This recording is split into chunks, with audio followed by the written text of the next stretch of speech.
waaw Pape soo ma laajee kan mooy Jean-Claude Loger dinaa ci sawar a wax. mais kan mooy Jean-Claude Loger ndeyu mbili gi tontu na ci téere bi nga xam ne moo tëdd sa kanam. muy 850 et quelques pages. Jean-Claude Loger c'était un homme d'affaires boo xam ne commercial la dafa créer benn business bu tudd Systémate moo nekk le premier ou l'un des premiers représentants de Hewlett-Packard de Dell. Informatique bu muy doog a commencé Europe moom moo ko doon jël représenté leen Belgique à travers la Belgique mu ubbeeku ci yeneen réew yi bi mu nekkee Jean-Claude Loger il avait jusqu'à 2000 employés dans ses usines. Ok. Dans les années 80 en 2000 pratiquement mu jël retraite am il avait 70 ans dama mi pousse ko ne ko léegi na leen bàyyil société bi mu jaay ay sociétés nee na jamono jooju bi mu ko jaayee il s'est retrouvé à plus de 100 millions d'euros. C'est l'ami des rois. C'est l'ami des rois de Belgique, c'est l'ami des premiers ministres belges, ainsi de suite. mu divorcé première femme am boo xam ne presque 50 ans de mariage mu jël keneen koo xam ne par hasard la tase ak moom benn ku jigéen bu tudd Huguette Elzocht mu nekk ak moom ñu def un petit tour du monde wër fu ne ba yàlla def bi ñu ñëwee Sénégal ñu dal club méditerranéen bu Cap Skirring mu ne le climat les gens l'accueil daf ko yéem il veut s'installer au Sénégal en 2011 mu ànd ak jigéen bi ñu dellu jigéen bi ne ko léegi foog ñu marié wu mu d'accord ak moom ñu dellu Belgique ñu marié wu en 2013 mu dellu si Sénégal Cap Skirring mu jënd fa un domaine yoo xam ne mënuma la wax en tout cas bi muy ñëw Sénégal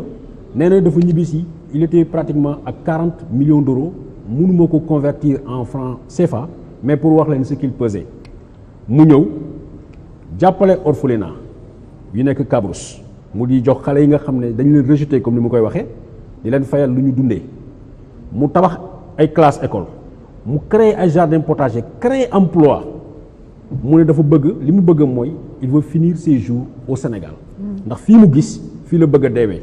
boo waxee sax mu ne dans son dafay mel ni dans une première vie moom waa Casamance la fii rek la bëgg mu jëli alalam yëpp indi ko ne dafay investir mais son malheur dafa ànd ak jigéen boo xam ne xameewu ko lu yàgg parce que 2011 la xamante ku jigéen ki moo ñëw mu fexe ba isolé waa ji ak toute sa famille parce que am na ñetti doom yu mag mu coupé loo ko tout contact ak famille am mu ñëw mu ne dafay jënd kër mu ne ko comme demee na ni comme maa la gën nekk jeune te damay bañ boo ko jëndee sa tur boo ko jëndee yow directement suba boo deewee sa famille ñu sonal ma il faut nga jàppale ma Jean-Claude jox xaalis ne demal nga jëndal ma kër mu jël kër gi def ci turam parce que waa ji il était tellement amoureux que contrôlé wul lu muy def ak ku jigéen ki def ci këram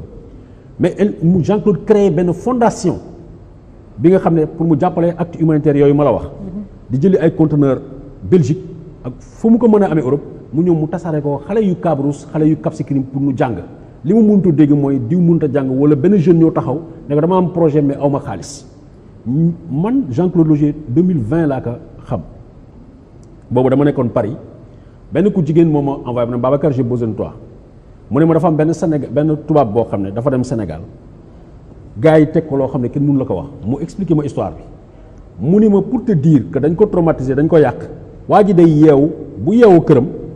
dafay toog xam nga ko am sa kër am sa au cœur de Bruxelles am benn balcon bu rafet da ngay taxaw ci balcon bi wala ngay jàkkaarloo di xool mbedd bi mais moom il tourne le dos au balcon jàkkaarloo benn photo xale bu jigéen bu Sénégal bi mu adopté moom lay jàkkaarloo ba guddi jot mu dem tëddi di tux 2 paquets par jour bi mu ma ko waxee au début dama ne grawt man maa ngi gérer yeneen ay dossiers mais à fur et à mesure mu may interpellé ci dossier waa ji ma ne ko su ma ñëwee dinaa ko seet ma ñëw Sénégal ma découvrir ni ku jigéen ki dafa teg benn plan machiavélique c'est-à-dire elle voulait prendre faire main basse jël alalu waa ji li ma lay wax ni presque 40 millions d'euros peut-être ñeneen dinañ ko calculer jox ñu chiffre bi moom la indaale Sénégal ubbi ci ay comptes un peu partout parce que ñëpp a trempé ci biir business bi y compris des banques ku jigéen ki li mu ko njëkk a defloo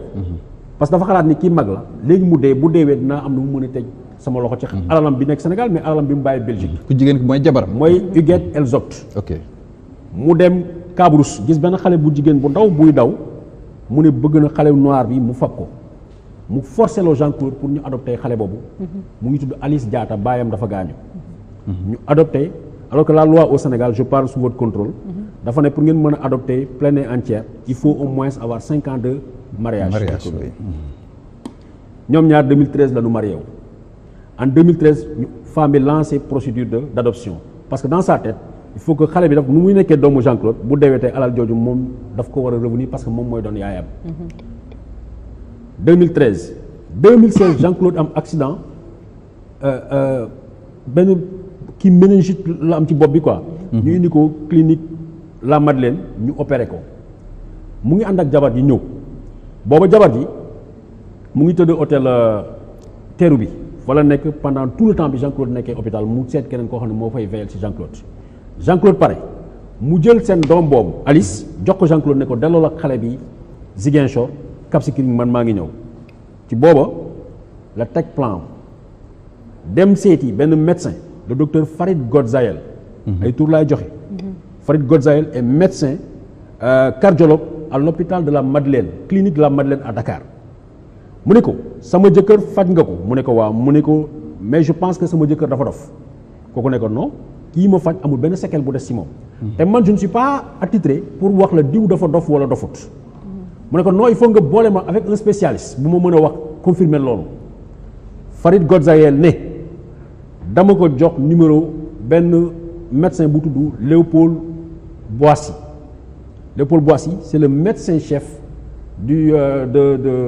service de psychiatrique de l'hôpital de Thiaroye femme bi dem seeti ko yàlla rek a xam ni dox seen diggante alors que mosut a gis Jean-Claude Loger Jean-Claude mu ngi Ziguinchor mu defal ko certificat médical wax ni dafa dof wax ni cas bi mu nekk psychiatrique daf koy interdire pour mu tukki femme bi jël certificat médical boobu dem Ziguinchor li mu njëkk a def balaa moo yegg Cap Skirring dafa dem benn compte bancaire boo xam ne Jean-Claude Loger moo fa dugal xaalisam 2 millions d'euros nga xam ne double signature la am mu vider compte boobu en une seule journée naka la nit mën a vider un compte boo xam ne 2 millions d'euros sans que l'autre partie bi nga xam ne moo bokk compte bi mu yëg ko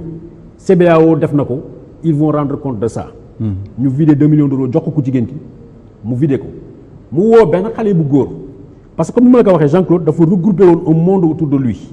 mu créé fondation femme bi indi benn xaritam bu tudd Losberg Patrick Losberg moo doon le directeur de cette fondation.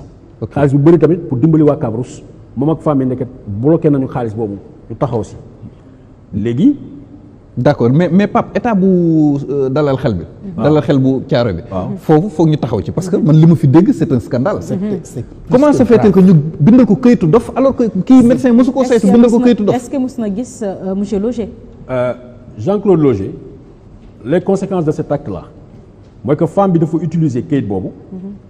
dem woo benn boy boo xam ne mu ngi tudd Hugues Losberg. congolais la mais Ziguinchor la nekkoon Cap Skirring kër Jean-Claude la nekkoon. moom la femme bi woo ne ko dem naa banque ba wax naa ak gendarmerie ba pare util ma ay ponkal ñu jàppal ma ki nga xam ne mooy Jean-Claude Loger ñu takk ko gendarme yaa ngi ñëw gendarme yu Cap Skirring ñu jàpp ko pour ñu yóbbu ko hôpitalu dof yi. mais Babacar comme ca médecin bi. foofu laay ñëw moo tax ma bëgg a delluwaat ci Pape. waaw parce que dama la bëgg a conséquence ki nga xam ne mooy Hugues. moo naanee meew affaire bi mu ne Jean-Claude dawal parce que sa jabar mu ngi ñëw jàpp la yóbbu la ci hôpitalu dof yi. Jean-Claude doon la dawee pour mu rëcc. boobu ak léegi 2016 mosut a ñemee teg tànkam Sénégal bi ñu ma ko waxee. bi ma joxe information bi dama ko ne damay vérifier j'ai procédé à des enquêtes ma tase ak ay nit ñoo xam ne ñu ne ma dossier bi daf la dépassé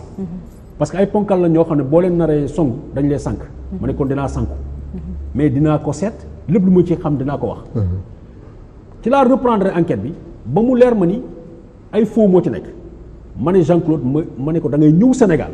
ñu mëne combat bi ma dem seeti le patron de la section de recherche mooy le commandant Abdou Mbengue. C'est le moment de lui rendre hommage mu ubbi enquête auditionné na pour répondre à ta question. ki nga xam ne mooy le médecin Léopold Boissy.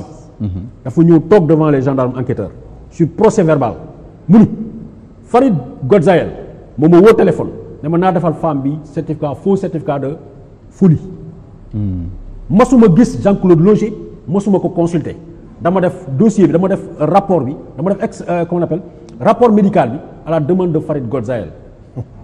waa section recherche wooy Farid Godzaïel mu ne masuma ko wax loolu dama ko jox juste le numéro de téléphone léegi ce qui est clair c'est que à la base de ce faux certificat médical la ñu nar a sànq doomu jàmbur bi léegi bi mu dawee Sénégal femme bi porté waat plainte encore en Belgique alors que Sénégal ils n'ont rien fait ils ont juste cherché à prendre cet homme là dugal ko ci kaso bi malgré tout ce qu'il a représenté mu daw dem Belgique ci ay conditions yu rocambolesques gis nga bi ko Hugues ñëwee ne ko Jean-Claude sa jabar moo wootee parce que balaa Hugues di ko woo dafa dem añi ak doomam bi Alice dans un restaurant bu nekk la Payotte lu tudd mu ngi Cap Skirring le directeur général et sa ay jabaram dañu attesté sur comment on appelle ils ont attesté sur l'honneur wax lan ma fa xew Jean-Claude doon añ ak doomam kii nga xam ne mooy Patrick Losberg dafa ñëw mu këf doom ji ci loxoom parce que le plan est en marche bu ñu koy jàpp bu ñu ko fekk ak xale bi Jean-Claude topp Patrick bi mu ñëw ci kër gi la ko doom ji ne Jean-Claude tu as un autre problème mu ne ko lan la mu ne ko sa jabar dafa ma ni mu uti ay ponkal pour ñu jàpp la hôpitalu dof yi lañ lay yóbbu parce que bu ñu ko yóbbee hôpitalu dof Jean-Claude day bañ xam nga ku dof ma bu ñu ko yóbbu hôpital mun na bañ a xam lu xew ñu koy jox ay piqûre muy faju mais man mi wér bu ñu mën a yóbbu hôpital kon fa laay gën a dofee parce que damay xeex reyante ak ñoom bi mu ko waxee Jean-Claude nee na dama foog ne waxi dof lay wax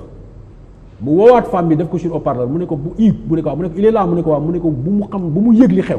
danañ ko ñëw jàpp léegi Jean-Claude nag bi mu déggee loolu ci la daw mu dem ubbi li nga xam ne mooy coffre-fort bi nga xam ne mu ngi ci néegam nee na dama fa doon bàyyi en réserve toujours 10 millions ak sama passeport mu fekk jël nañ passeport am jël nañ 10 millions am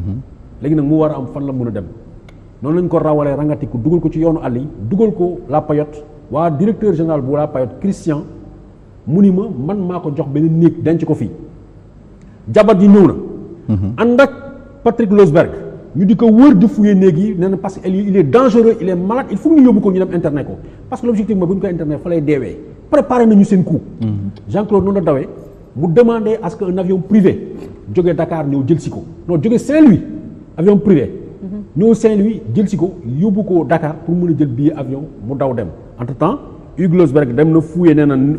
valise coffre-fort papam muy Patrick Losberg jëli na fa passeport Jean-Claude mais sans les 10 millions noonu la taxañee ba mu am 2 millions noonu la dawee dem Belgique ñu gëmloo ko nag ne ko bés boo tegee sa tànk Sénégal dañu lay dugal ci kaso bi pendant 5 ans il n'a pas mis les pieds ici alors que mu ngi ak ñeenti villa benn villa bi c'est plus de 2 hectares comme 3 hectares alors que mu ngi am personnel boo xam ne ñu ngi dépendre ci moom alors que mu ngi dundal ay nit alors que mu ngi dimbali ay nit te yàlla tax mënul ñëw mu nekk di mel ni kuy dof ci noonu kooku nag laa ne ma demandé parce que dañ ko gëmloo encore ne ko il y a un mandat d'arrêt international contre toi si tu viens au Sénégal on te mettra en prison gëmloo ko nag moo dem seeti Abdou Mbengue ñu vérifier ñu seet par via Interpol et via tous les services gis ni il y a aucun mandat d'arrêt international contre moom ma convaincre ko la ne ko nag ce combat là yow yaa ko mën a mëneel sa bopp mais da ngay ñëw Sénégal ministre des affaires étrangères bu Belgique contacte ma ñu ne ma on ne peut pas prendre ce risque là ma ne leen sama bakkan laa ci teg parce que kii y a rien lu ko tiital rek moo ci nekk Jean-Claude Logier boobu nag moo ñibbi si Sénégal léegi bi mu dawee Babacar boo ma ko baalee rek pour leeral fii rek pour askan wi xam ne ki nga xamante ne moom moo teg dil bi yëpp du sénégalaise parce que gis naa ñu commencé di ŋàññ jigéenu sénégalais yi belge la boo xamante ne Belgique lañ xamante ñoom ñaar ñu ànd ñëw vacances ci seen lune de miel fii ci Sénégal ñu tombé amoureux ci dëkk bi nga xamante ne moom la ñuy wax Cap Skirring ba nekk fële ca Casamance foofu nag ca Cap Skirring foofu lañ décidé dëkk fa ñëw ñoom ñaar dëkk fi ki ñuy wax ku jigéen kii muy wax ne moo escroqué le monsieur Logier du sénégalaise pour ñu leeral ko belge la comme moom Babacar yeggali Jean-Claude dafay wax tout le temps mu ne je tiens à préciser que j'aurais mieux fait ma takk sénégalaise ki mu takk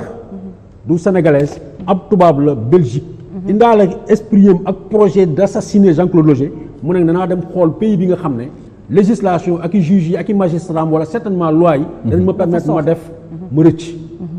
dañ ko conseillé ne que la meilleure manière de te débarrasser de Jean-Claude c'est mooy nga yóbbu ko ci hôpitalu dof yi loolu moo nekkoon projet bi léegi bi mu Jean-Claude dawee génn Sénégal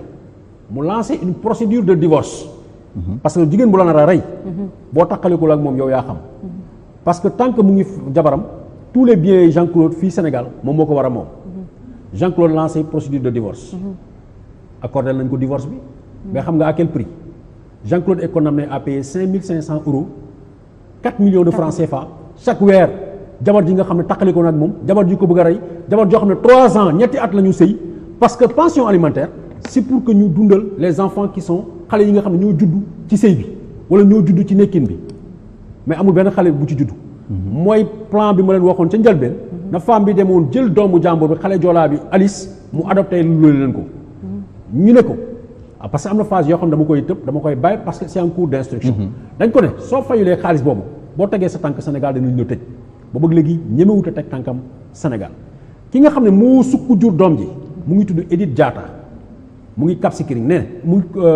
Kabrousse ne sama doom dañ ma newoon dañu am seen kër bu bien te dañu bëgg xale naa leen jox sama doom mu di leen wéttali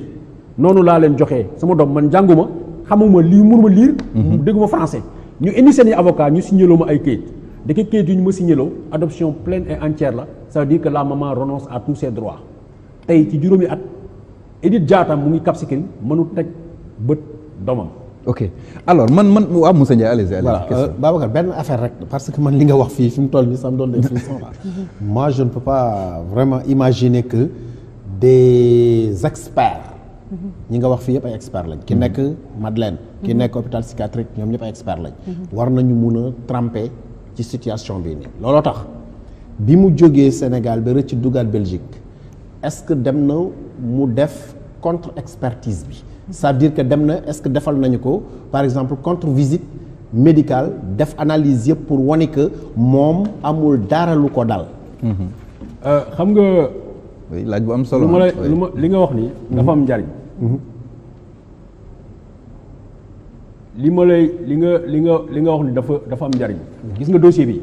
Jean-Claude bi mu demee Belgique. il a passé plusieurs mois. d'expert en expert. ñuy vérifier ne est-ce que dof na. tous les experts ont conclu et ça se trouve dans ce document là. ne kii dara jotu ko. gis nga ki ñu leen ne dafa dof ñu bëgg ko internet. keroog bi mu dawee Sénégal la bind téere bii 853 pages. ab dof moo ko bind. mooy livre bu volumineux bii. moo bind livre boobu pour expliquer leen. ne lu ñu koy waxal amu ci dara. li nga xam ne mooy dëgg. Sénégal nee naa la. justice dañ ko condamné ne ko na fay 5500 €. justice Sénégal juge sénégalais. à Ziguinchor. na fay 5500 €.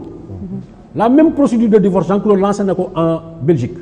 ay citoyens belges lañu. mariés sous le régime belge. mariage bi célébré wuñu ko au Sénégal. Belgique lañu ko célébré. dañu reconnaître le divorce. fayuñu un seul centime. condamné wuñu Jean-Claude à payer un seul centime à la femme. mais Sénégal condamné nañ ko na fay 5500 €. bu ko fayulee day dem ci kaso bi. mais leeralal tamit jugement bi fan la amee Dakar wala Ziguinchor. li ci encore yéeme. pendant que Jean-Claude Daw génn dëkk bi.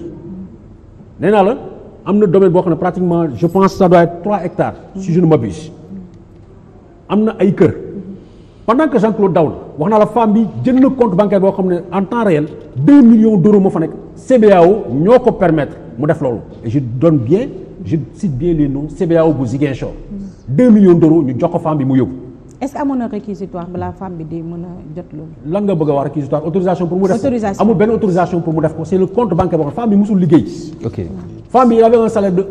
1200 € ca France ca Belgique mais 2 millions d'euros permettre nañ ko mu jëlee ko ci compte Jean-Claude Lodji yóbbu ko fu ko neex. oui. je voulais dire Babacar. allez-y. oui je voudrais dire que yow bu fekkente ne yow yaa porté ce combat là jusque-là tu mérites vraiment d'être félicité. pour acte bi nga posé en rendant un grand service à l'humanité parce que kii nii benn nit la. mais dafay représenter humanité ñun ñëpp waroon nañoo mën a gis suñu bopp ci. kaam mooy que nit mën-mënee la. ànd ak ay nit ci loolu kii mooy Jean-Claude Lodji. voilà ànd ak ay nit ci loolu ba foqati sa alal mieux boo ñàkkee chance parce que dee mu ngi ci loxo yàlla xëy na bésam moom moo jotaguloon moom moo tax rëcc bi yombe noonu mais li nga wax fii nii yëpp c'est un projet bu nga xamante ne pour nga rëcc ci c'est extrêmement difficile looloo tax ma ni moom comme wax ji yegsi na fii ñu toll nii mun nga koo wax ni ko moom mun na tranquille xam nga lu tax man li ma gis fii nii li taxoon ma bëgg ko lire mooy kan moo def en fait contre expertise yi am na psychanalyse am na psychiatrie mooy ñaari aspects yi nga xamante ne moom la ñuy seete wëru xel nit koo xamante ne ànd na ak xelam ay experts yu nekk en Belgique di fa exercer am fa un CV seen expertise tribunalu Sénégal mënu ko neenal ki nga xamante ne moom la ñuy wooyee expert mu nekk ci ñun te nga tudd turam léegi mu nekk Léopold Boissy kooku li mu def c'est-à-dire que dafa saaga képp ku nga xamante ne mus nga jël sa loxo nga yëkkati nga def serment Hippocrate mbaa ku munti doon ci wàllu liggéey bi nga xamante ne moom ngay liggéey. Documents médicaux de complaisance. Non, c'est extraordinaire c'est-à-dire que c'est extraordinaire parce que c'est une complicité active bu nga xamante ne ça a une finalité. moom c'est pas la première fois hein Moussa Ndiaye c'est tellement fréquent parce que man c'est tellement fréquent. non loolu dafay am mais cas bii nga xam ne ñu am moom moo graaw. mooy que yow tu es un expert yow yaa ngi ci domaine médico-légal. ou bien yaa ngi nekk ci domaine médical tout simplement yaa ngi nekk ci benn hôpital nit ki moom moo lay consulter c'est le malade qui vient te consulter mais bu la nit ki consulter mënuloo xool ay bëtam bindal ko kayit c'est-à-dire que xool ay bëtam nii ngeen jàkkaarloo nga bindal ko kayit ne ko léegi lii moom moo la dal mënul ne il faut que nga examiner nit ki te pour nga examiner nit ki il faut que nga am accès à son corps pour mun a xam par rapport ak li ñu la jàngal lan moo dal nit ki moom bu fekkente ne jël na responsabilité mu wax devant la gendarmerie sur procès verbal que nit moo ma woo téléphone ne ma defaral ma un certificat médical buy attester que nit ki dafa dof te gisuloo nit ki moom amul dara lu ko mën a protéger gis nga ki nekk clinique Madeleine am na droit mu wax ni ko Farid Godzaï oui am na droit mu wax ko ni ko loolu nga ma sosal du dëgg parce que je suis un professionnel et je ne le ferai jamais je sais que da ngay liggéey nga mën li ngay liggéey ma jël sa numéro téléphone jox ko koo xamante ne daf ko soxla donc Farid boobu noonu am na moyen wu défendre bu taxawee ci kanamu juge mais moom moo dugal boppam dugal Sénégal parce que c'est un expert loo ci mun ci dëgg kuy faj xel nekkuloo ku ndaw nga dem nekk ci réew mu mel ni Sénégal ñu jox la responsabilité yu toll ni hôpital psychiatrique bu Thiaroye la question que je me pose actuellement nii ndax amul ñu ñu tëj foofu mu nekk moom te dara jàpp leen sur la base ñu nekk ay sénégalais ci sur la base ci li nga xamante ne moom la ñu gis fii nii doom kii sama wujju la mbaa kii sama doom la bu def nangam naam mbaa kii doomu sama wujju la léegi nañu jaar fii nii nga defal ma lii nangam naam dugg na fi c'est ça le problème doom bu bëgg a teg loxo alalu baayam dem wutal ko ay kayitu dof voilà lépp lu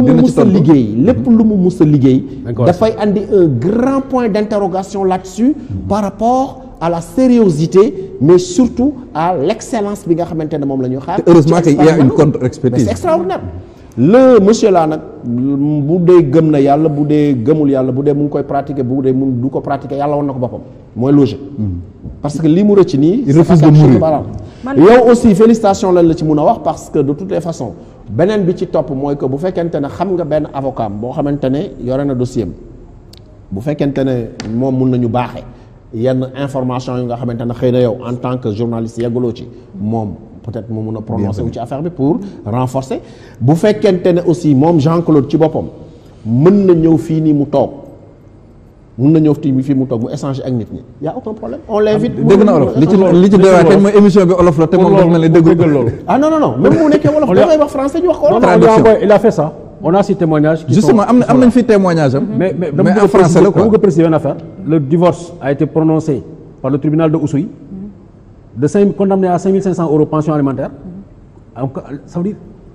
dañu am gàcce tellement que. pension alimentaire 5 500 ñun pays souverain lañu CFA moo fi daw. ñu ko convertir en CFA euro lañ ko wax 5 500 €. ñu confirmer décision boobu par la cour d'appel de Ziguinchor confirmer ko dana fay 5 500 €. Confirmer ko par la cour suprême de Dakar. dana fay 5 500 € jabar joo xam ne 3 ans de mariage amuñu doom ma encore pension alimentaire Sénégal gën kaa bari 250 000 francs CFA moom la mais Europe gën kaa bari 150 € ngay fay par enfant mais pour le cas bi décision justice sénégalaise décision baa ngi ni justice belge joxuñu femme bi dara Sénégal experts yi nee nañu waa ji dafa dof nañ ko dugal ci hôpital wala expert bi nee na dafa dof nañ ko dugal hôpitalu dof experts de renommée ñu nekk Belgique ñu ne kii dara jotu ko boole ci période bi ñu ne dafa dof la bindal leen téere bii tegu li gën a metti ci affaire bi mooy dafa am passage boo xam ne parce que lii condensé de sa carrière la dafa am passage bi mu tuddee moo Hiroshima à moi fallait expliquer le scandale sénégalais comment des gens se sont ligués pour justement simplement ñu éliminer mooy jouir de tous ces biens au Sénégal dem ba am fitu jaay benn kër boo xam ne Jean-Claude Loger moo ko moom mu jaay ko lekk xaalis bi mais pire encore Jean-Claude ci diggante bi dellu na Belgique fexe na ba jënd yeneen ñaari kër yoo xam ne foog na ni femme bi du ko xam mu créé SCI jox ko ñeneen justice Sénégal juge d'instruction yu Sénégal encore lu ñu def mooy femme bi dafa def prénotation ci kër yu bees yoo xam ne ay xaritu Jean-Claude ñoo ko moom mu xalaat ni Jean-Claude moo ko jënd def prénotation ci ay SCI ne tant que Jean-Claude fayul femme bi 5500 euros de pension alimentaire munul jaay këram yooyu munul def këram yooyu prénotation yooyu nag mooy li nga xam ne moo dofloo actuellement Jean-Claude parce que il a tout fait ñu ne ko prénotation yooyu doo ko yëkkati dafay kunne noonu parce que femme bi da nga ko war a fay. 5500 euros yoo xam ne kenn. d'accord xam nga man li am ça me rappelle exactement l'affaire Chérif Ndaw ba mu amee ñaari rapport autopsie bii ne mort naturelle bii ne dañ koo boom ba mu faatu ensuite leneen li ma noté mooy du début à la fin ay jalgat rek a ci am parce que dégagé yaa ngi fàttali léegi ne loi wu Sénégal dafa ne couple pour nga adopter il faut ngeen def 5 ans de mariage et que juróomi at 5 ans de mariage ngeen defee mënu leen am doom moom avant 5 ans yooyu di mat fexe na ba ñu kiiwal ko loolu noonu. femme bi moo adopté. femme bi muy adopté. Elle a adopté au mois de août l'adoption plénière dafa génn mois de août. alors que avril 2016 Jean-Claude Loger boobu la dawee Sénégal tegatu fi tànkam léegi man ak yow ñu xuloo man ma dem sama yoon. ñooy mënee jënd kër boo xam ne dañ koy bokk suñu tur. justement léegi kon enquête bi bu ratissé woon large ni mu def ba adoption boobu ñu accordé ko ci condition yooyu noonu loolu war nañ ko lijjanti mais aussi xam nga lii tamit est-ce que du dëggal surtout ce qui s'est passé ak këyitu dof bi ñu wutal waaja alors que ku wér la est-ce que du dëggal ñi nga xamante ne parce que de tout le temps sénégalais dañuy kaas comme quoi que fii Sénégal nit bu fi reyee nit tëj kaso ay famille dañ koy wutal këyitu dof pour que ñu libérer ko mu génn document de complaisance yi nga xam ne te justice da ciy sukkandiku expertise yooyu noonu parfois day lié juge bi dañ ciy sukkandiku di jël di induire juge en erreur en fait man loolooy sama problème. Pape lii induction juge en erreur man gëmuma ko waxuma ñeneen cas bu nekk cas la. mais cas bi c'est une association bien organisée am ci intérêt. ok pour que Jean-Claude Loger nañ ko teg fitna ba mu dee ñu teg ci alalam séddoo ko ak ku jigéen ki. ku jigéen ki sax ban façon jigéen la c'est bien à noter. donc naa leen Jean-Claude. njariñ bi mu amal askanu Cap Skirring njariñ bi mu amal waa Cabrousse ku jigéen kooku guddi day xoolee naan ba le matin lay nelaw dem nag dans son objectif de se débarrasser de Jean-Claude xam nga lu mu def dafa def Afrique du Sud dossier bi amul avocat buy taxaw ci kaw suuf boo xam ne man gënuma la ko maîtriser amul dafa dem Afrique du Sud jënd ay xaj en tout cas loolu la wax mu ne xaj yi moo ko jëndee Afrique du Sud ñetti xaj berger allemand yoo xam ne benn bu ne mën na daaneel nag mu dressé leen j'ai le témoignage de jeune bi nga xam ne moo dressé xaj yi Moussa la tudd Moussa Ndoye Dakar la ko jëlee yóbbu ko Ziguinchor Moussa Ndoye xaj yi matt nañ ko moom si boppam ba xotti biir bi yëpp 2 millions la ko jox pour mu bañ a porter plainte mais lu mat 6 personnes yoo xam ne identifié naa leen xaj yi matt nañ leen bu ñu demee porter plainte femme bi daf leen di wax ma jox leen lii su ngeen bañee du ngeen am dara Moussa nag lu tax mu jox ko 2 millions parce que dafa xam secret yu bëri ci biir xaj yi à la base Moussa nee na dañ leen jëndoon ñu yaar ko pour Jean-Claude Loger bu ñëwee foofu ci kër gi parce que juge tribunal bu Oussouye la décision a été confirmée par la cour d'appel de Dakar daf ko autorisé pour ne mën a visiter Alice Loger parce qu'il est très attaché à cet enfant là ne visiter Alice Loger mais amul droit de garde alors que moom am na ay këram moom am na ay biens alors que AMO sax dugg na ci enquête bi AMO dañu déconseillé pour ñu dénk xale bi ki nga xam ne mooy Huguette Elzot mais malgré tout moom lañ ko jox dañu teg nag ñetti xaj pour bu ñëwee ci kër gi naka xaj yi attaqué ñu matt ko mais li nga wax léegi dama koy wax Jean-Claude Dieu est avec toi tu es sous la protection dama naan non bul ma wax loolu parce que bu ma jàppale woon li yëpp du ma dal mais au contraire yàlla daf ko dimbali xaj yooyu ñu bàyyi foofu ci kër gi pour ñu matt ko Moussa mooy témoigner moo yar xaj yi benn xaritu benn complice u femme bi Huguette Elzot waa ji mu ngi tudd Yannick Verdi moom nag la xaj yi matt waa ji finalement dañ ko transféré fii hôpitalu Fann infectieuse mu mujjee faatu mu mujjee dee ñu rob ko Casamance. D'accord mais lu bokkul ak moom lu mat ay 5 personnes retrouvé nañ leen seen témoignage yaa ngi fii à visage découvert. témoigné nañu ñii xaj yi da leen matt ñu porté plainte au niveau de la brigade de gendarmerie de Cap Skirring. toutes les plaintes sont classées sans suite. ok sans suite. mais xam naa dinaa ko delloo ginnaaw tuuti ci pension alimentaire bi. waaw d'accord mais loolu jar a taxawal xam nga yaa ngi wax léegi ñaata euro la ñu wax pension alimentaire bi. ñaata euro nga wax 5500 euros. presque 4 millions. déjà 5000 euros voilà justement 5000 euros yi rek 3 millions yu tegal la. pension alimentaire 3 millions fii Sénégal te tribunalu Sénégal moo jël dogal bi lii ñu ne du scandale. mais lii il faut ñu wax ci xam nga au moins parce que ñenn ñi sax peut-être dinañ interroger wu lan moo tax balance indi dossier bi puisque ñaar ñi mu concerne ñëpp duñu ay sénégalais. mais biir Sénégal la amee te scandale ak li nga xam ne moom mooy tooxi doon yi ci amee yëpp ci fii lañ ko defee fii ci Sénégal. moo tax lii il faut que n'importe pension alimentaire 3 millions fii ci Sénégal mais loolu saa waay. beneen question bi mooy ñooñu nga xamante ne xaj yi dañ leen a attaqué. dans quelles conditions la leen xaj yi attaqué dañu escalader mur dugg ci biir kër gi ou bien lan la ba tax yow bu fekkente ne tu es le maître du chien par ta mégarde ton manque de contrôle xaj boobu noonu mu dem attaqué nit kooku bu porter la plainte ñoom ñu ne dañu classé sans suite. xam nga nettali ci làmmiñu borom la dàqee. témoigné nañu na leen Pape Ndiaye jàllale. ñu wax la. kii Moussa Ndoye kii yar xaj yi xam nga ku yar xaj yi xalaat nañ ne duñu la mat mais bu ñu ne jatkatu jaan a koy mat mais bu ñuy wax loolu dafa xuloo ak Huguette ne xaj bi boobu attaque xaj yi benn bu la attaqué rek ñeneen ñëpp dañ ci topp Moussa ay photo image yooyu laa yor biir bi yëpp la ñu xotti mais aussi dañ ko signaloo benn pacte benn document décharge bu ñàkk fayda avocat yi ñoo ko signaloo ñu ne ko bu mu évoqué wax jooju fenn mais il a décidé de casser cette omerta-là et de dire parce que nee na dafay libérer conscience am li mënu ko noppi parce que femme bii nga xam tandis que Jean-Claude mu ngi def le bien en Casamance Jean-Claude mu ngi jàppale ay nit femme bi en 2014 2015 2016 da doon dawal oto parce que day mandi tout le temps mu tamponné nit mu rey ko bu ngeen ko xoolee ci Google di ngeen ko si ñu jàpp ko yóbbu ko prison bu Ziguinchor 15 jours la fa def ñu génne ko ok sans compter nag yeneen ak yeneen mais témoins yaa ngi fii ñi nga xam ne xaj yi mat nañ. c'est comme si elle faisait la loi au Sénégal au fait cette dame. mais mu ngi dafa jógee Cap Skirring uti na pour dawloo Alice logé indil na ko fii Dakar mu logé ko. boo ko laajee même à la gendarmerie nee na Alice daf ko yóbbu bitim réew fen boobu lay fen nit ñi mais boo demee ci immeuble bi mu dëkk nga def sa enquête nit ñi dañ lay wax ni ay saaga la fay def ay menaces la fay def elle fait ce que bon lui semble parce que dafa ne kenn mënula ko dara man bi ma koy commencé sama enquête bi ma ko woowee dafa ma ne je vais tout gagner dans ce pays. et si tu écris quoi que ce soit ci man dama lay porter plainte pour dëggal li muy wax. waa Sene News ñoo njëkk a def interview Jean-Claude Loger. dafa dem par la CDP bu Awa Ndiaye ñu yónnee leen sommation ne lu tax ñuy interviewer Jean-Claude Loger. muy wax ci Huguette Elzoct. parce que bu nu répondre la ci sommation bi dans quelques jours nañ leen yóbbu ci tribunal ça veut dire. suñuy institution loo xam ne ñun yooyu lañ yaakaar kenn ku jaaxle justice ngay dem kenn ku jaaxle fii ngay dem yooyu la fragiliser parce que dafa woon ne daf ko woon ne lu ko neex lay def te lu ko neex lay am ci réew mi.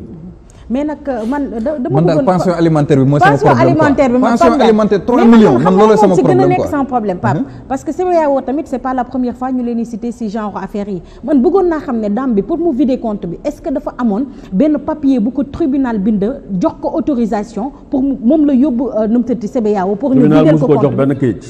kon nan la def ba vider compte bi peut-être kayitu dof ba la indi mu ne leen waaj dafa dof léegi man maa yor la. mais est-ce que loolu CEDEAO am nañ droit. jël dañu war a vérifier dañu war a passer ne serait-ce qu'un coup de fil au monsieur mais defuñu ko mais loolu moo gën a loolu 2 millions yooyu moo gën a tuuti ci li femme bi def. man la yaa Jean-Claude Loger man maa ko indi fii Sénégal daaw mois de juillet. pour la première fois bi mu àndee Cap Skirring bi mu ñëwee ñu dem ci benn restaurant mu lekk ba mu pare parce que dafa ne fu muy toog il faut mu nekk ci wetam. bu muy yegg ci aéroport ni lay def ma ko da ngay toog j'étais obligé 1 mois entier ma toog ci wetam ne ko fu ñu la reyee ñu reyee ma fa 1 mois ma bàyyi suma bureau bi ñu ci pare nag ren dafa ñëwaat encore depuis 1 mois dafa ne naa ànd ak moom ma ne ko demuma parce que dama am suma liggéey dama am yeneen dossier dañu dem ci restaurant mu lekk ba mu pare benn tubaab ni oui Jean-Claude nuyu ko affaire yooyu mais mu ne ko mais est-ce que tu as pris ta maison là sa kër bi nekk fii jaay nañ ko xoolal tuuti mu daanu foofu dama mujjee tourné tubaab bi ne ko mais yéen yeneen du ko def parce que loo xam ne crève-cœur la doo ko balancer nit ki noonu lépp li nga xam ne ay bien la yu mu teg Sénégal ñu koy femme bi ñu koy vilipender mu ngi koy jaay lu ko neex kër goo xam ne sax après sax seen séparation la ko amee ci kër yooyu la teg prénotation yooyu nga gis maître Khoureyssi Ba mi nga xam ne mu ngi koy jàppale ci dossier bi Khoureyssi Ba je précise joxu ko ñaar dërëm kenn joxu ko ñaar dërëm daf koy dimbali te yàlla tax parce que comme man bi mu gisee lii mu ne lii injustice la du ma ko seetaan comme le commandant Abdou Mbengue bu gendarmerie mu ne lii mënu ma ko seetaan ak ñeneen ñoo xam ne mënuma leen citer ñu def seen enquête yaa ngi may dégg parce que dafa am groupe dafa am lobby bu taxaw ne il faut que dañuy jàppale waa ji dañuy jàppale femme bi pour que suba certainement ñu am ci seen affaire mais waa ji dinañ ko rey parce que milliardaire la alors que aujourd'hui tey Jean-Claude Loger il est obligé louer benn kër pour mu mën sa am lu muy lekk et les autorités belges dans tout cela. waaw ambassadeur bi ak yooyu. ñoom je veux dire autorité belge yi amuñu benn taxawaay buñ ci def pour war ko mun a régler entre deux États. xam nga kii citoyen la xam nga kii citoyen la. am na beneen scandale boo xam ne ça s'est passé au Cap Skirring. à Boucotte aussi. benn industriel koo xam ne c'est pas n'importe qui encore c'est l'une des 6 fortunes de Belgique bu investir foofu dafa gardien mooy waa Cabrousse dafa dee foofu waa Cabrousse ñëw rajaxee lépp li nga xam ne moom la moom alors que kooku it comme Jean-Claude Loger la def lu baax rek la fay def kooku c'est le consul honoraire du Sénégal à Liège en Belgique donc kooku taxawalul dëkkam rek ñoo jàppale Sénégal investir Sénégal mais dafa nekk encore suñu consul fële l'ambassadeur du Sénégal rencontré na autorités sénégalaises yi wax leen ni li ñu nekk di def seen waa dëkk te justice sénégalaise di ko couvrir te Sénégal autorité policière ak comment on appelle militaire di ko couvrir ñoom ànduñu ci gouvernement Sénégal gëmloo nañ leen ni dinañu jéem a régler problème bi mais un problème ça ne se règle pas par simplement de la diplomatie. Il faut des actes forts. mu xam ne lii muy def mënul continuer gis nga pendant tout ce temps femme bi lépp lu mu entreprendre victoire rek la ci am parce que nee na ma tout ce que j'entreprends je gagne yàlla def bi Jean-Claude Loger ñibbisee. ba section recherche entendre ki nga xam ne mooy Huguette Elzot parce que Huguette avant entendre ki nga xam ne mooy Léopold Boissy. Léopold Gaston Boissy mooy turam. mu ni faux laa def dañ ma ko defloo la ñu jël dossier bi transféré ko procureur Bassirou Gueye c'est l'occasion de le remercier et de le féliciter. dafa jël affaire bi imputé ko à un juge d'instruction du 4e cabinet. c'est encore l'opportunité de lui tirer le chapeau.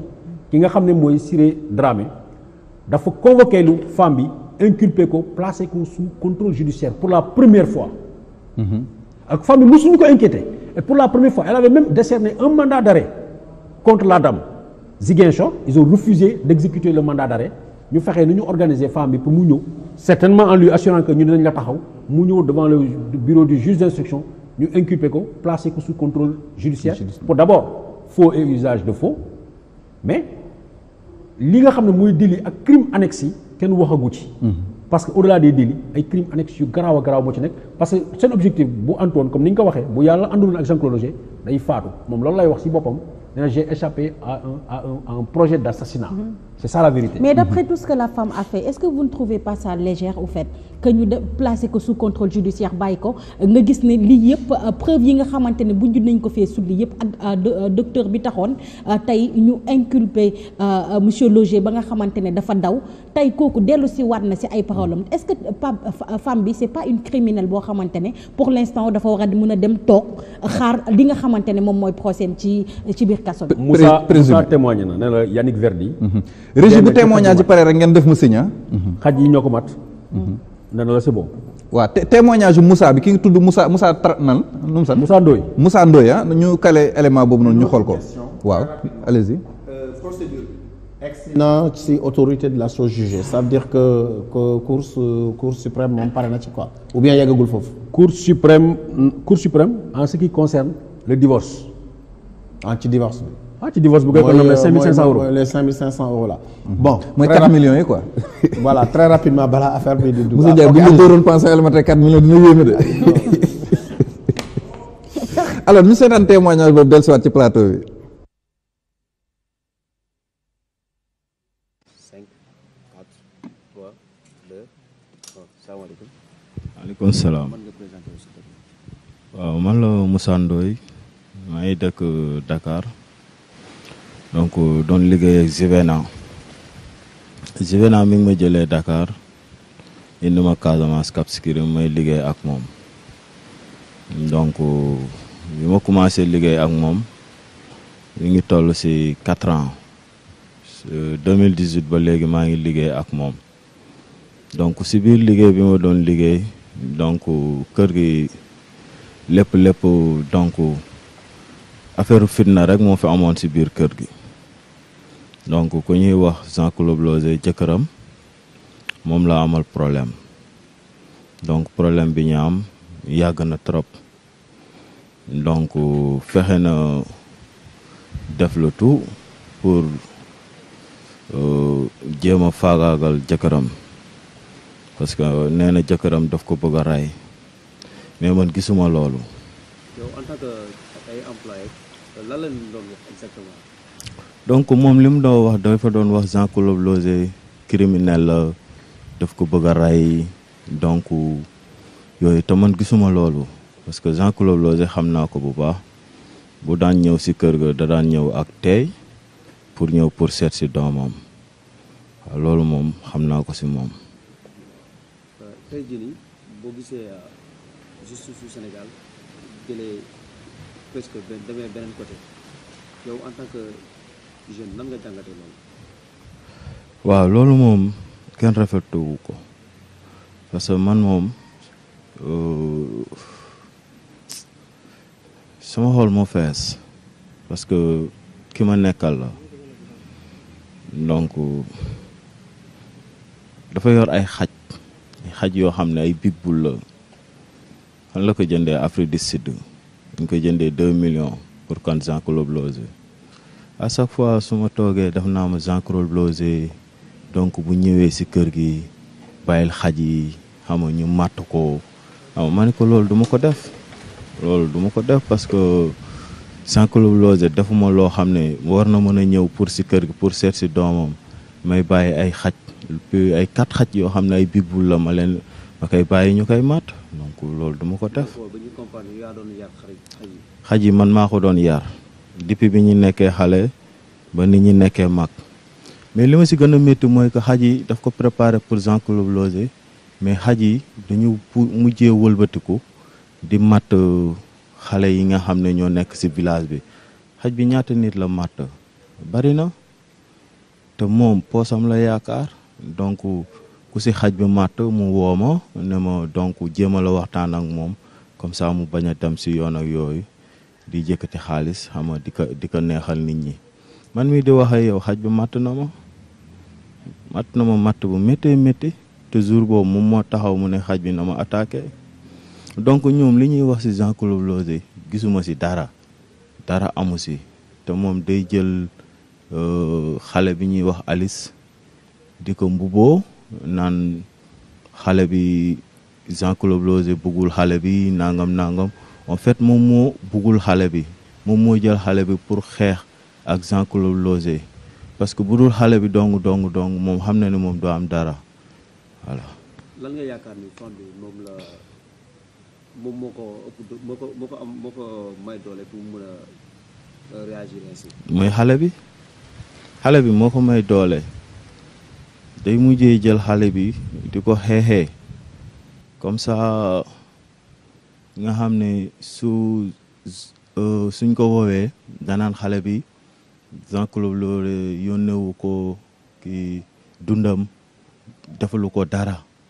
te au fait que Jean-Claude Lozé doomam rek la bëgg parce que bi mu demee tribunal loolu suma kanam tribunal may na ko mu ñëw pour di xool ci doomam par week-end mais avant muy ñëw rek loolu histoire la ci biir kër gi fu nekk la ñuy monter caméra pour jéem a takkal Jean-Claude Lozé mais loolu yëpp doo am Jean-Claude Lozé bu ñëwee day toog man maa koy accueillir ci biir kër gi mu toog jël temps waxtaan ak doomam ba pare mu dem ñibbi dafa créer benn histoire moom nee na Jean-Claude Lozé dafa dof mais Jean-Claude Lozé doful moom mooy dof moom mooy alcoolique bu bon la. tey jii nii boo xoolee caméra bi lan nga ñu mën a wax ci Jean-Claude Lozé. Jean-Claude Lozé li ma la mën a wax ci moom mooy amul benn problème xamewuma ko benn problème depuis bi ma ko commencé gis ci kër gi ba léegi xawma ko benn problème. léegi yow ban message ngay lancé suñu autorités yi nga xam ne ñoom ñoo yor yëfu justice bi. waaw xanaa di lancer justice di ko wax ne ko li yàgg na te bu ñu sañoon tamit xom ñu taxaw ci mu jeex parce que mënuma comprendre benn tubaab mu ñëw jàpp ay nit yu ñuul xam nga di leen maltraité bu liggéey da ngay ñëw sax liggéey même pas 1 mois 2 mois 3 mois mu dàq la jël keneen mu ñëw mais loolu moo war a jeex loolu dafa war a jeex donc maa ngi lancé justice bi xam nga mu jàppale ñu xam nga ci femme bi nga xam ne moom la ñuy wax juvénile alcoolique dañ ko war a interdire Sénégal parce que nekkul kuy defar Sénégal dafay tëdd ay nelaw ba 17h 18h mu yeewu 20h mu commencé toog naan sàngara ba 4h du matin 5h du matin mu dem tëddi amul xarit amul àndandoo du dem restaurant du dem fenn melul ne comme yeneen tubaab yi ñëw fii di investir wala di jàppale jeunesse bi defu ko deful dara lu du toog di naan sàngara yor say xaj ne yow buur nga. voilà donc mu ngoog témoignage boobu noonu muy premier témoignage ki nga xamante ni moom mooy Moussa Ndoye alors man li ma bëggoon xam Babacar mooy maintenant léegi côté perspective mbir mi fan la Jean-Claude ban taxawaay la nar a am pour vraiment lii nii échappé ci li nga xam ne moom mooy tentative bi. moom li mu bëgg tey dafa décider parce que man maa ko ne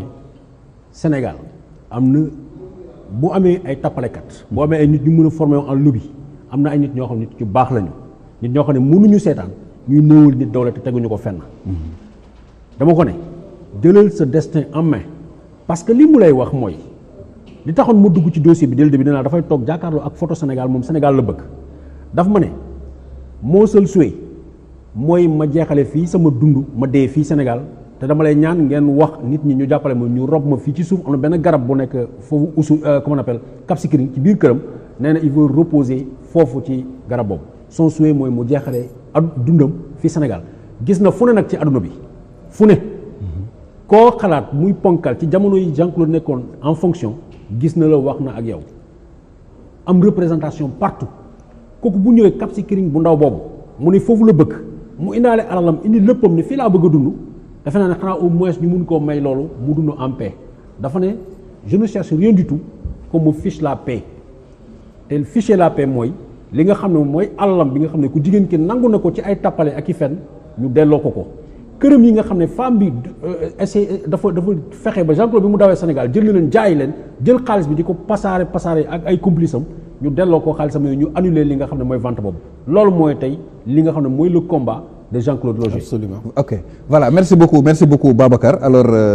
bu dee amul ay questions rek balaa ñuy. Pape, tu as le témoignage de Jean-Claude et tu as tous les autres témoignages qui sont importants. voilà non di xam naa temps bi moo ñu xaw a xoj rek moo tax témoignage yëpp du mën a jàll mais dañuy tijji benn parenthèse rek avant ñu def tour de table pour tàggatoo dem fële nga xam te moom mooy ci prison yi parce que ñoom tamit am nañu ay doléances olay. oui. D'abord prisonniers yi ci Sénégal yëpp wala détenus yi ci Sénégal yëpp ñu ngi leen di nuyu. dama bëgg liste 37 prisons yi nga tudd prison parce que ñu bëri dañu naan ñun prison Dakar rek la ñuy tudd Rebeuss ak Camp pénal rek la ñuy tudd du ñu tudd ñeneen ñi ci région yi c'est l'occasion nag. vraiment ñoom ñëpp ñu xam ne mbir mi ci lañ bokk. prison yëpp mën nañ leen tudd tey. dañu ciy tudd luñ ci mën a tudd beneen bi di ñëw ñu daal di ci boole leneen la rek di nuyu ñi nga xamante ne ñoo nekk fële ci Liberté 6 bu Camp pénal Liberté 6 maison d'arrêt pour les femmes prison bu Rufisque bu Cap Manuel pavillon spécial bi aussi ñu ngi leen di nuyu ñu ngi nuyu waa prisonniers yi nga xamante ne ñoom ñoo nekk fële ci Sébikotane waa Ziguinchor am na ñoo xam ne sax Pape ñoo xam ne ñu ngi ñuy di wër suñu numéro pour ñuy mën a jàllaleel li nga xamante ne moom la prisonnier yi di. voilà ñu jox le numéro balance bi rek mooy 78. voilà jox ko 78 373 80 80. waa Bignona waa prison yu Bignona aussi Diourbel Mbakel Bambey Saint-Louis Dagana Podor prisonniers yi nga xamante ne ñoom ñoo nekk Matam Tambacounda Kédougou prisonniers yi nga nekk fële nga xamante ne mooy Bakel Kaolack Nioro di aussi di nuyu ñi nga xam ne ñoo nekk Kaffrine surtout prison bu Koutal Pape dañuy taxaw ci prison bu Koutal balaa ma faa romb prison bu Koutal nag dafa am benn yóbbante boo xam ne dañu ko yóbbante ci seen directeur bi nga xamante ne moom la fa yàlla teg mu jiite leen ki nga xam ne mooy Alioune Diouf ñoom nag nee nañ ci décembre weer yi romb yi dañoo nekkoon doon def grève de la faim grève bu metti boo xamante ne sonnoon nañ fa trop lu waraloon grève bi nag mooy dañ leen indiloon ñeexu cere boo xamante ne dafa bëri woon ay mbóot torop ñu jóge sa loolu ñi nga xamante ne dañ leen doon jàpp ci ay quelques bagages yoo xam ne dañ ko doon dugal lu ko tere bu ñu leen daan dóor dañ leen daan torturer di leen dóor yu metti ba prison bi yëpp di yëg ne ñu ngi leen di dóor yu metti di leen xëpp ndox looloo taxoon ñu yëkkati woon benn grève de la faim bi ñu yëkkatee grève de la faim bi ne du ñu bàyyi ki nga xamante ne mooy directeur bi woo leen pour ñu waxtaan naka la ñuy def ba grève boobu daal di jeex ñu indi seen i ñi nga xam ne ñoo leen di représenté ñu dem waxtaan ak directeur bi mu dig leen na nag bu ci loolu jugee dinañ jéem a xool naka la ñuy defee ba wàññi nit bi ndax paquetage bi wàññeeku torture yi dinañ ko bàyyi ñi nga xamante ne mooy lekk bi dinañ xool naka la ñuy def nettali leen ne affaire u ñebbe la woon boo xamante ne peut-être anam ñu ko toggee woon moo taxoon mu joxe loolu mais situation yi dina réglé wu ñu gëm ko nag toog di xaar li nga xamante ne moom la leen dig pour mu am parce que depuis loolu mu romb Pape nee nañ dafa mel ni bi loolu rombee après dañoo jëloon ñëpp ñu bëri ñi nga xamante ne ñoo demoon waxtaan ak ki nga xam ne mooy directeur bi tas leen ci ay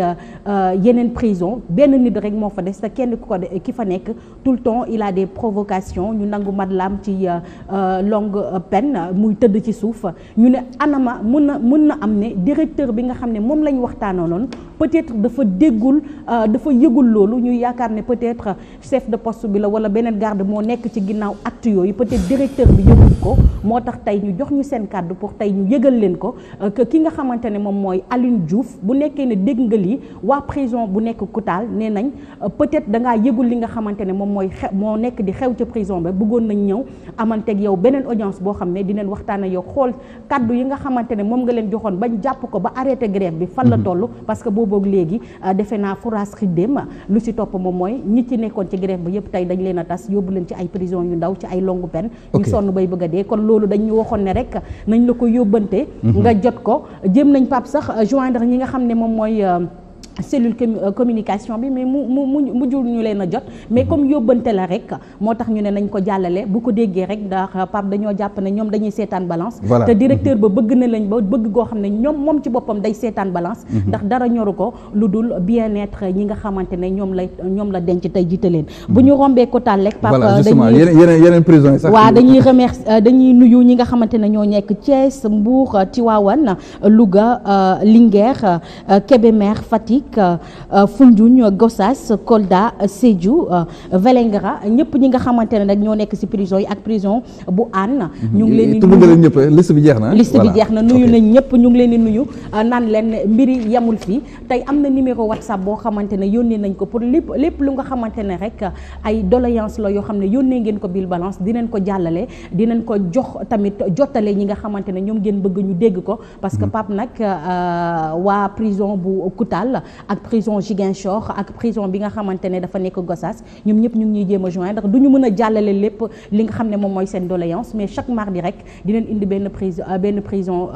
prison boo xamante ne dafa yóbbante doléance am pour ñu jàllale. voilà prison bu Louga aussi fàttewuma leen parce que ñoom tam vraiment ñu ngi ñuy bàyyi xel bu baax a baax voilà maison d'arrêt et de correction bu Louga aussi bien détenu fa nekk personnel pénitentiaire bi également ñoom ñëpp ñu ngi leen di jaajëfal bu baax a baax di leen jox ñoom détenu yi ci jotaay yi di ñëw rek dinañu waxtaane waat lu aju ci wàllum kaso yi alors balaa ñu def tour de table pour tàggatoo ñu dem seetaani témoignage ki nga xamante ni moom mooy voilà photo bi ulay kii lañ doon wax kii mooy Mamadou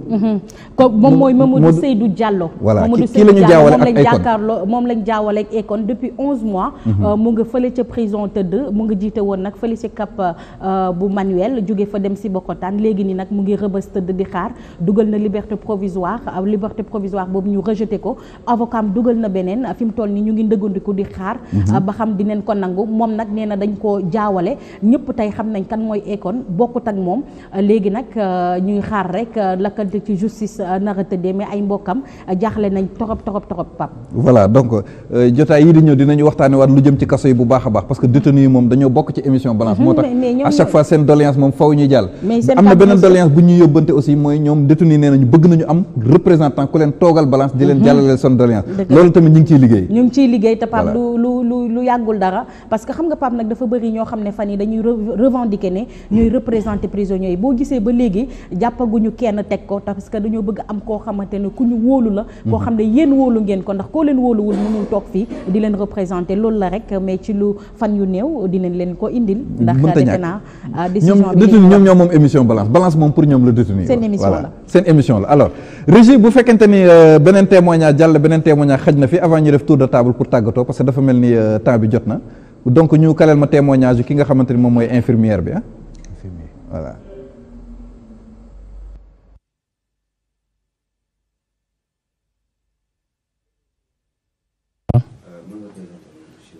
bon maa ngi tudd Lamine Diatta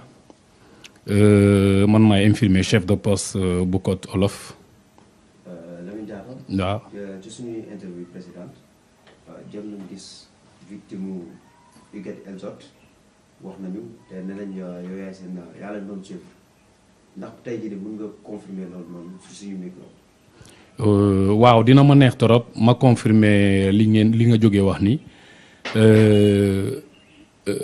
victime yi yu xaj Esbana yi mat ñoom yëpp man maa leen suivre voilà donc depuis Marie Fall ba ci beneen boy town bi kooku laa fàtte turam man maa leen suivre ñoom yëpp parce que je nekkumoon présent bu leen xaj yi di mat waaye sikk nu mu tudd blessure yi bu muy bees man maa fekkee man maa leen jël en charge donc avec la complicité bu vétérinaire bi man maa leen jëlal en charge yëpp maa leen faj ba bu ñu tanee nii. tey jii mën nga ñëwaat ci bés yooyu. waaw ba bés bu ma gën a marqué moom mooy bés Saliou Diédhiou booy bi benn jour dama daan pêche plage sama benn frère entrepreneur moo ma owoon lui ne ma li ma jàpp rek naa ñëw parce que y a un blessé grave ici. Un blessé grave bon je me doutais xaw moon lan la ma jël sama moto daw si en vitesse vers Amigo ma fekk booy bi gàlleem il saignait un peu partout dégg nga dafa daan nàcc fu ne ma laaj leen ñu ne may xaj ñoo ko mat ma daal di leen ne est-ce que du xaj femme boobu ñu ne ma si man leen voilà deuxième victime dégg mu ñëw xool booy bi bopp bi ba ci ginnaaw gi ba zone yi lépp c'était des morsures ma ne ko booy yow da nga rëcc mais yow naroon nga dee parce que lii bu doon xajala ko def kon xaj bi tuutiwul ci la ma ne si xaj yi dafa daan wàcc oto bi rek xaj yi song ko xam nga sëkkatoo ko ba maçon yi fa nekkoon à côté ñoom ñoo ko ñëw jàppale dégg nga donc ci laa ko def premiers soins yi foofu gàlleem femme bi loué oto ñu yóbbu ñu ba pharmacie ba ma defal ko première kii traitement yi foofu femme bi fay lépp après ma envoyé booy bi fële ci vétérinaire bi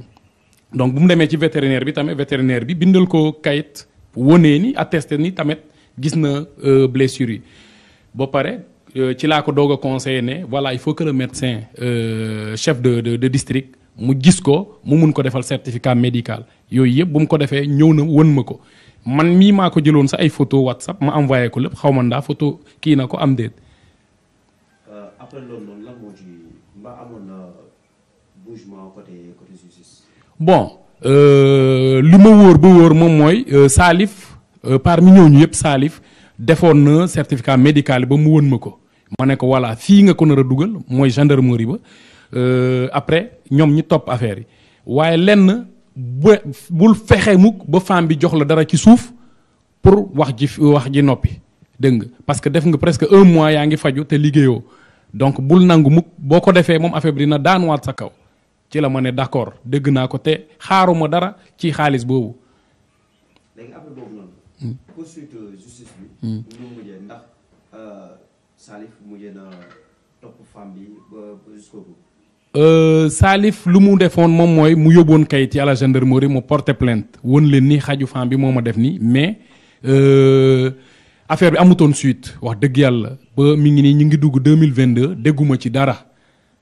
dara donc loolu moo may wone ni kon affaire bi amul benn suite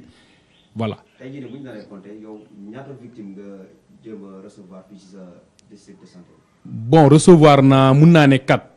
benn jigéen. 3 benn jigéen ak ñoom ñi ak ñaar góor waaw benn booy town bi moo mujj moo booy bi tamit newoon na dina def benn poursuite léegi xaw ma suite am. te ñoom ñëpp après ñëwuñu pour wax la ni dossier bi nii la mujjee. non ñoom yëpp orienté naa leen fi ma la nar a orienté ak traitement yi ñi jël traitement yi nar a jël parce que ay bakken ñoo nekk en vie.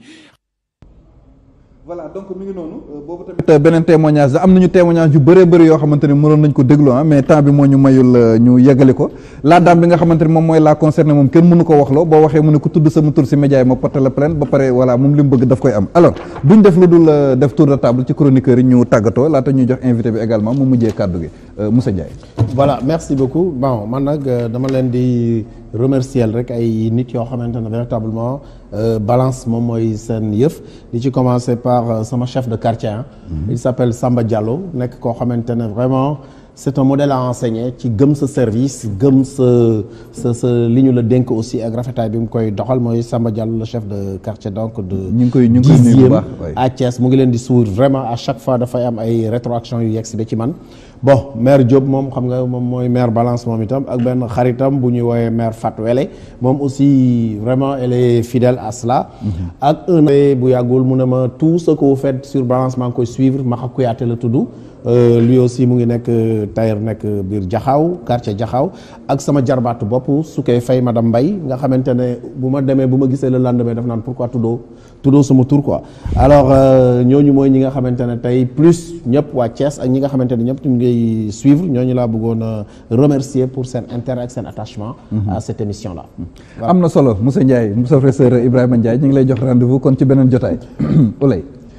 Pape man fu may daanelee rek d'abord si dossier bi la parce que Pape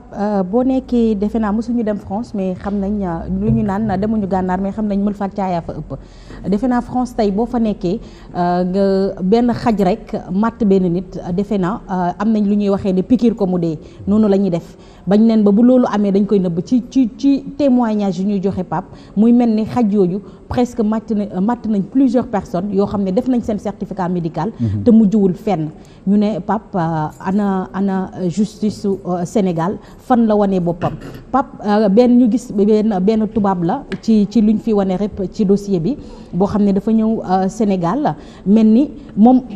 procès yi nga xam ne yëpp entamé na ko rek mu gagné ko ci benn base kese Pape moom mooy certificat médical bi nga xamante ne présenté na ko est-ce que tey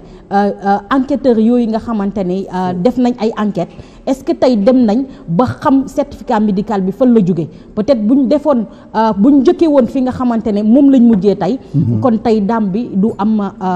doole bii mu am tey Pape may waxaat tamit naka la benn jigéen moom kese demee ci compte bancaire boo xamante ne daf ko bokk ak nit vidé ko ba mu set ci biir Sénégal ñu wax ne tey boo amee li nga am da nga koy denc biir banque est-ce que tamit tey jotul ñu tiit ba xam dafa am ay këyit yoo xam ne tribunal dañ ko bindal ba mu mën a dem vidéo yi ba xam dañ ko bindal tribunal tey ay këyit ba mun a jaay alalu jàmbur ba mu mun a jël num tërati li nga xamante ne moom mooy alalu jëkkëram bi nga xam ne moo doon dund Sénégal ñëw pour jàppale askanu Sénégal di ko salfaañe loolu yëpp c'est des réserves yoo xamante ne mais tey jot nañu tiit Sénégal kan moo am tey doole pension alimentaire Pape nga yóbbu ko ba 4 millions c'est vraiment dommage defe naa ñi nga xamante ne sax ñoo nekk Europe buñ doon seet ki seeni histoire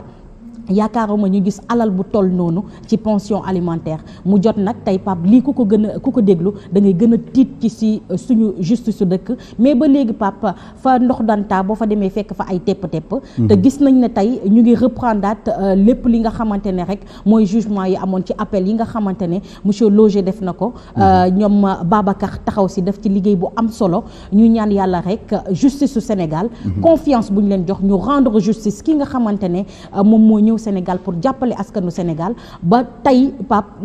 keneen ku xamante ne dafa bëgg a ñëw Sénégal rek mun a am fit mun a am sañ-sañ Pape peut-être foofu lañ koy tënk rek pour mun a wax lu ndaw mais buñ sañoon tamit débattre un tout petit peu si dossier Adji Sarr ak lu ko topp Pape di delluwaat rek di nuyu ak di jaajëfal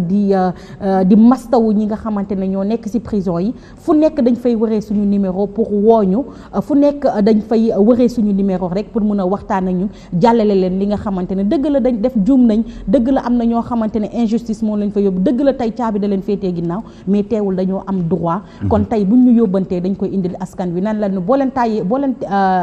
tàyyeewul rek du ñu tàyyi loo leen ñu indil rek bu soobee yàlla dinañ ko jàllale ci plateau bi di ci remercier nag Pape suma su jógee ñi nga xamante ne tey moo ma habillé muy sant yàlla couture nag ñooñu habillé tey Pape soxna si fa nekk tubaar fa kàlla macha allah ppm sax mu ngi si def ñas mi nga xamante ne moo fi bàyyeeko di ko ñaanal yàlla fa mu tëdd yàlla na yàlla yokk leeram te xale ko àjjanay kawe ndax bëgg wal fajri tey nag daf ñu waxoon daf ñuy solal si couleuru